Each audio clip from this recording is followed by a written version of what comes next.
Hi everyone, so today I'm going to be talking about some of the hotel do's and don'ts for while you're staying at a hotel, and it's just to make sure that you have a relaxing hotel stay.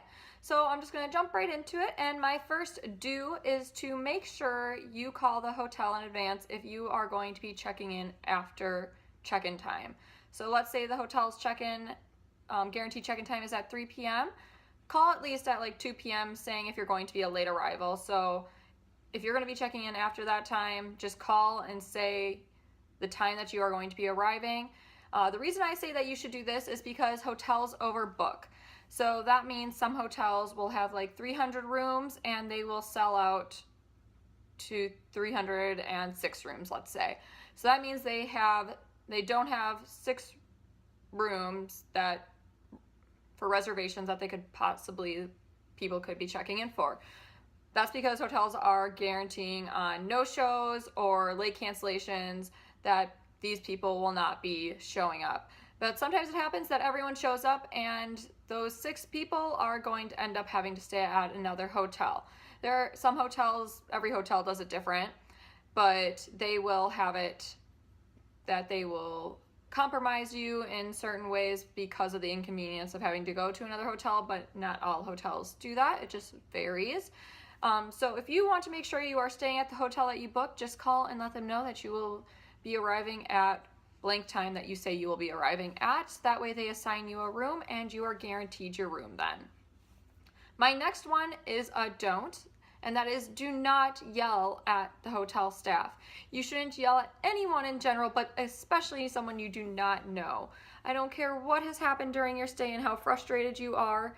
You can at least be civil and be talking in a manner, because if you start yelling, the hotel staff will start blocking you out, and it's not kind to yell ever.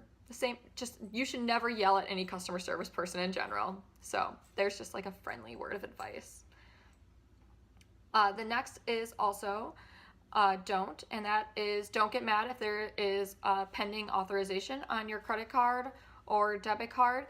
You do get reminded at check-in that there will be an authorization showing on your debit card, so make sure that there is enough money on your debit card to be holding at least room tax plus incidentals. Every hotel's incidentals is different, so make sure you do your research beforehand to find out what the amount is about that a hotel will be holding for incidentals. Usually hotels are around $50 and resorts will be closer to like $100 per day. I've had resorts that held up to like $250 per day. So just be very careful on how much is going to be getting held on your debit card. I recommend bringing a credit card to check in instead of the debit card. The next is do ask for free Wi-Fi. Every hotel has Wi-Fi, and there is so many ways that you can get free Wi-Fi, and you should never pay for Wi-Fi. First is if you are a Marriott, Hilton member, you automatically get free Wi-Fi. So it's worth signing up for one of those loyalty programs just to get the free Wi-Fi. If there is not another way, like a loyalty program, you should still be trying to get free Wi-Fi, because there's no reason in the 21st century that we should be paying for Wi-Fi. So always ask for free Wi-Fi. The next is don't complain about the room type you got if you booked through a third party. This includes Hotwire, Priceline, Expedia, Booking.com, etc. The list goes on and on of third parties. The way third parties works is the room type is not guaranteed for whatever. So if you want a king bedroom, you should book directly, because you're just getting the leftovers. If you're booked through a third party, and that's fair because you are paying the lowest rate. So if you are really set on one type of room type, just book directly, so that way your heart does not get broken over what room type you end up in over a third party. But it sometimes can be worth it with third parties if you don't care about the room type at all. So then I say, hey, you can use third parties then. But if you care about your room type, don't get mad if you don't get that room type. Just say. Next is don't say your room number in the hotel lobby or any public area. This is just for your personal safety. You never know who might be around you. And if a guest service agent at the front desk would say the room number over the counter, you should automatically ask for a new room and let them know why you're asking for a new room, because it is hotel etiquette 101 never to say a room number over the counter to a guest, just for privacy reasons, and that is just for your personal safety. Do your research about any hidden fees. So there could be parking, breakfast could not be included, so that would be another fee. Pet fee if you are traveling with your pet. And then you could also see if they do have fees for early check-in or late checkout if you want to take advantage of one of those too. And some hotels do have a resort fee because they have a spa on site, so that's something to look into because that can add on to your stay very quickly. And then this also just goes along with being prepared with your debit or credit card situation. So making sure, because of those fees, that you would have enough money in either of those accounts to pay for your hotel stay. The next is do be kind to the hotel staff. You would be amazed with how far it can take you by just saying a compliment to a front desk agent. It can get you an upgrade quite easily, actually. If you want a lakeside view or ocean view and you are just like so nice to that guest service agent, and you're like, oh my gosh, your hair looks so great today and look at your bracelet. Yeah, you'd be surprised how far that can take you. You can get a lot because we don't deal with that many happy people. If you're happy and you're nice to us, you bring us some chocolate or some candies and you're like, here, I got this for you. We appreciate all you do. We never hear that. So when you say that to us, we're like, oh my gosh, I appreciate you. What can I do for you?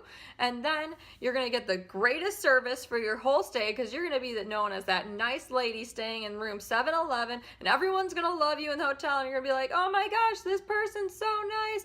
And then all of the other guest service agents are going to know that you're super nice, and you're just going to get the greatest service. Trust me. It doesn't even matter if you book through a third party and you're that nice, you're going to get.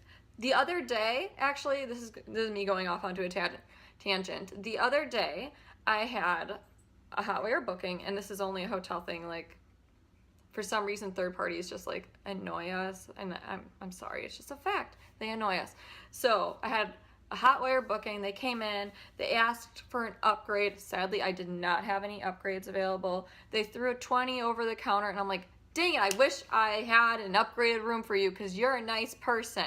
So later, I wrote a nice little thank you, happy holidays note, and sent up some chocolate covered strawberries and champagne up to their room, and they were so happy. Like, just like stuff like that. It'll get you extra stuff like that. I gave them a late checkout too. I was just like, you get what you want because you're nice. So yeah, doing stuff like that, but it doesn't have to be like money. Like, you can just bring like candy or something.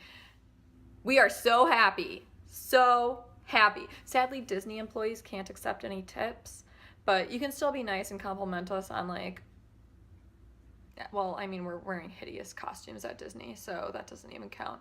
But at hotels, this works. But you can still be nice at Disney. Like, there's a lot of grumpy people at Disney if you really think about it. And I don't get it. I'm like, you're at the happiest place on earth. Why are you so upset right now? So just be kind. I'm very passionate about this. Be kind. It goes with the do not yelling part, because you should never yell at people you don't know because it's rude. It's rude. And then this also goes with the being kind part. So it's do tip the housekeepers. Usually for like a 3-star hotel, it should be like $5 a day. And then going up to like 4 stars, about $10 a day, and 5 stars doing like 15. So that's just an estimate. You don't have to do that exact amount, but no single dollars. Like, okay, you're reading me. Okay. And then my last one is a huge pet peeve of mine, and that is do not walk on the hotel carpet with no shoes or socks on. It's gross. Do you know how often that carpet gets cleaned? Not that often. It gets vacuumed every day. Don't get me wrong. It gets vacuumed. But like shampooing and deep cleaning, no.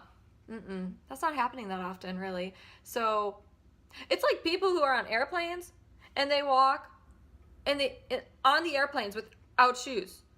And I'm like, I used to work on airplanes and I don't feel okay. Ew. Like, put something on your feet, people. Protect your feet.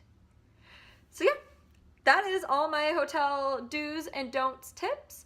I know I kind of went into like little rants off of that too, but if you are interested in more videos like this or have any video ideas for me that you would like to see, just list them down in the comments. List them down in the comments below, and I hope I will be talking to you all soon.